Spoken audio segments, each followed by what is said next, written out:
Hey guys, welcome to the Mr. Maple Show. I'm Matt. Today we wanted to talk to you a little bit about transplanting a Japanese maple, the right time of the year, and how to do it. Hey guys, I'm Tim. Make sure you give us a like, a share, and a comment. We'd really appreciate it. It helps more people find us. Also, make sure you're subscribed to our weekly emails on MrMaple.com. We add 10, sometimes 20 trees every Tuesday at 10 a.m. If you're into gardening, you're gonna love that. So make sure you sign up for our weekly email. So guys, I've got this Acer japonicum Takenagawa right here in my yard. It's a great tree, but it's not in the right spot. When I plant it here, I envisioned having a little bit more space. I've decided I'm gonna put a few more dwarfs in this area and keep things a little bit lower. So we're actually gonna transplant this tree. Now, one of the reasons we wanna do this right now is because we're out of leaf. We don't wanna be doing this when our tree's in leaf because it transpires a whole lot more. We're actually here in mid-February, which is the perfect time to move a Japanese maple. Now, like Matt said, this is the perfect time to move a Japanese maple. We thought we'd show you a little bit about how to transplant a Japanese maple during the right time of the season. All right, guys, step one, make sure you have a crew of guys to move your tree so you don't have to do anything. All right, so basically this is a tree we planted about 1.5 years, 2 years ago, so it doesn't have a lot of roots past its original container size. What we're doing here is we're going around and cutting all the way around the entire tree, and then once we get it cut all the way around, deep around every single tree, deep around the tree, we're gonna go back and then pop it out of the hole. And right now, there's going around cutting the outside edges of the roots, and then we'll pop it out. Now this tree was recently planted here, so we know it's not super rooted in, but if we had a tree that had been here many years, a pre-step I like to do this is stamping the tree out with a spade multiple times throughout the year. You can actually tighten your root ball up and get a little less shock because you're giving the tree multiple recovery times. So if I knew I was gonna move this tree and had been here, say 10 years, I'd take a spade and stamp the same circle out these guys are doing multiple times throughout my year, maybe late summer and then again in the fall. And that's just gonna make that whole process of digging this tree much easier. Now, Japanese maples have shallow, non-invasive roots, so there's not gonna be a lot of deep roots to this. Most of the roots are gonna be more towards the surface with the Japanese maple. And so this is gonna be a very easy tree to transplant. And if you're doing it during this time of the season, you're gonna have a lot of success.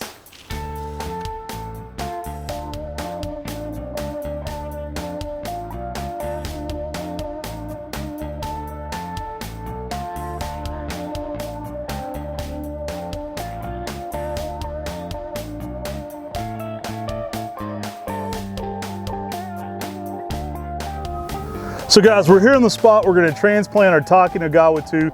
We've started the hole here in the backyard. We're probably gonna do a whole video in this garden. We're gonna be updating this garden, putting a lot of stock plants out here. This area is getting mulched in, and it's kind of boring right now, but we're gonna be jazzing it up a little bit for you. Maybe we can bring some of that to you on our content. Now, when we're digging this hole, we wanna make it wider than this tree. So we're gonna be coming in here, we're not gonna dig it any deeper. If you dig it deeper, this plant's gonna settle, and then it's gonna be sunk down in the ground. It's not gonna have good drainage. It's critical that wherever you're transplanting your Japanese maple to has good drainage. If it doesn't have good drainage, anytime you're planting a Japanese maple, that can cause a lot of issues if you have poor drainage. So this is a great sloped area that has plenty of good drainage, and we're gonna come in here and we're gonna start digging this out wider around this spot. Now, one thing my dad always called it when you're digging the tree out, this time of the year it's easier, but you want to keep that root ball as intact as possible. Dad often called this digging a donut around the tree. This tree hadn't been in the ground that long, so we didn't have to worry about that root ball coming apart as much as we would with a tree that had been in the landscape much longer. Sometimes we'll dig a little trench all the way around that circle and then continue that trench down so we keep that root ball as intact as possible. Because even when you're doing this during the winter months, you want to keep that root ball as tight as possible. Now, this is the most forgiving time of year. When you plant a Japanese maple during this time of the year, you're not gonna have to worry about the moisture transpiring from this tree. You're not gonna be losing moisture through the leaves. And it's okay to disturb more of those microfibrous roots. We still wanna keep as much of that intact as possible, but anytime we move the tree, we're gonna be disturbing some of the roots. So doing it during this time of the year gives it its greatest success rate. And one of the best things about doing this in mid to late February is that the trees are at their highest rejuvenative stage right now. So it's also the time when you prune a Japanese maple, is a great time to transplant them because they're very forgiving and they're gonna heal quickly if you ding them. They're also gonna heal quickly from disturbing that root ball. Now, whenever we get this hole dug out, we're gonna take some time and figure out which is the face of this tree that we want to be seen from the area that people are gonna be looking at this tree. So we'll position that. And you know, this time of the season, we're in mid-February right now. It's probably about another 3 weeks until we can actually put fertilizer on this tree. But you got to remember, when you're digging these trees up and you're moving them, you're damaging some of the microfibrous roots. you can actually see some of the roots down here at the base. And you cut into that when you're moving. So once we do this, in about 3 weeks, we'll come back, give it some vitamin B, some kelp, and it'll really help promote a lot of that microfibrous roots so this plant can get established very quickly in the landscape, and it won't have a setback from getting dug up and transplanted. Kelp and vitamin B are a great way to promote root growth. You want to be cautious with overdoing it because over time you can build up salts in your soil, so it's not something you want to continuously do, but it's awesome when transplanting to give them a little vitamin B. It certainly picks the plant up when it's in leaf, and it helps it throw on more of those microfibrous roots more quickly. Now we're going to break some of the soil up around this so it's got some good loose soil to go into. We've got red dirt clay here in western North Carolina, but this thing's still got a lot of great nursery soil around it. So what we're going to do is we're going to break the root ball up around this a little bit, not the root ball, but the actual ground around it, so that root ball has plenty of room to expand. And again, you don't want to bury this any deeper than where it currently is. If you bury the graft any deeper, you put soil on top of this, that's a bad thing that often causes a lot of issues down the road. We're going to keep the top of this tree at the very top of the soil line when we put it in the ground, and even slightly raised is much better than starting to sink down a little bit. It will settle down over time, and if we don't do that, we'll have a dip in our tree. We'll have it just dip here in the landscape, and it'll start pooling water there, and that can cause a lot of issues. So we're going to be very careful on this next step. Make sure we dig it a lot wider, but not any deeper.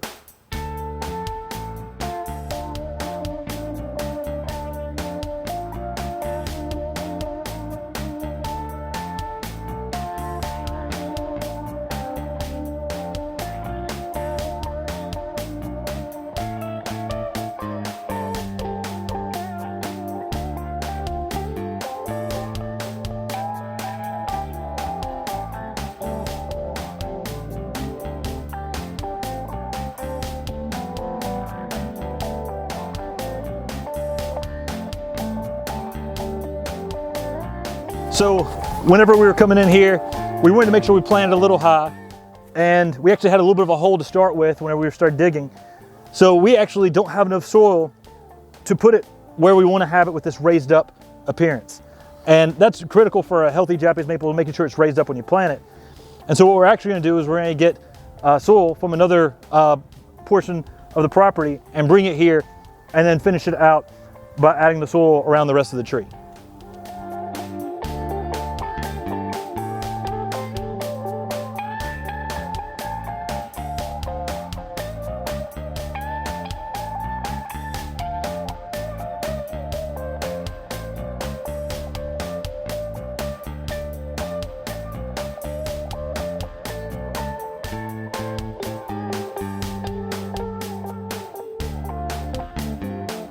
So guys, we've got this tree here in the ground now. We've got it tamped down all around. This tree is ready. I mean, we're gonna come back and fertilize this in a couple weeks once it gets closer towards leaf out for this plant with vitamin B and kelp, and that'll really help this plant get over this transplant shock during being moved and cutting into those roots. Now, Japanese maples, they're easy to move. Transplanting is perfect if you do it during this time of the season. We're talking late winter, early spring. That's really the critical time when moving these Japanese maples.